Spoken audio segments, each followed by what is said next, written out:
Nuwun para kadang kula kuwen sumitra kula sasamining Narendra miwah para brahmana Sugata Muni Pandhita Dwija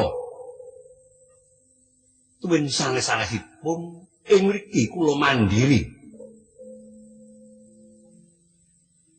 satunggaling Narendra ingkang nedheng amengku damel ngaturaken genging panuwun ingkang tanpa pendan ing reh rawuh paduka sadaya ingkang sampun kepareng dedurung puja mantra pangestu dhateng anak kula temanten kekalih liwah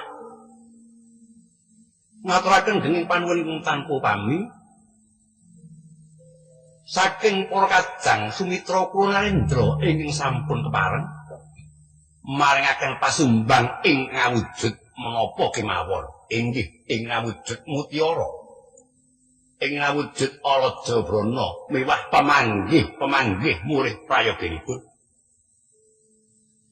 nadyan para ingkang sami mengku karya menika sawulan saderengipun sampun renancang nanging adaan sok redor wantu-wantu mawanti-wanti atur panyuwun kula dhateng para tamu agung menawi sawetawis wonten kladu ing kalpatan kiranging dedugi prayogi anggen kula nglengkaken tuwin anggen kula langsung pasugatan mugi-mugi para Narendra ngegungna pangaksama dhateng kula sumarambah kula wangsa ing negari Tabela Suget. Nggih, kanca, nggih.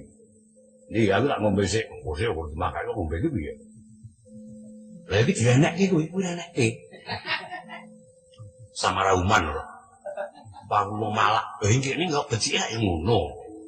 Iya, lajeng kados pundi, Lur? Mangsa kala sampun anakake. Kula suwun kanthi sanget para tamu kaparenga jumeneng saking sawetawis suka pakormatan dateng jauping temanten.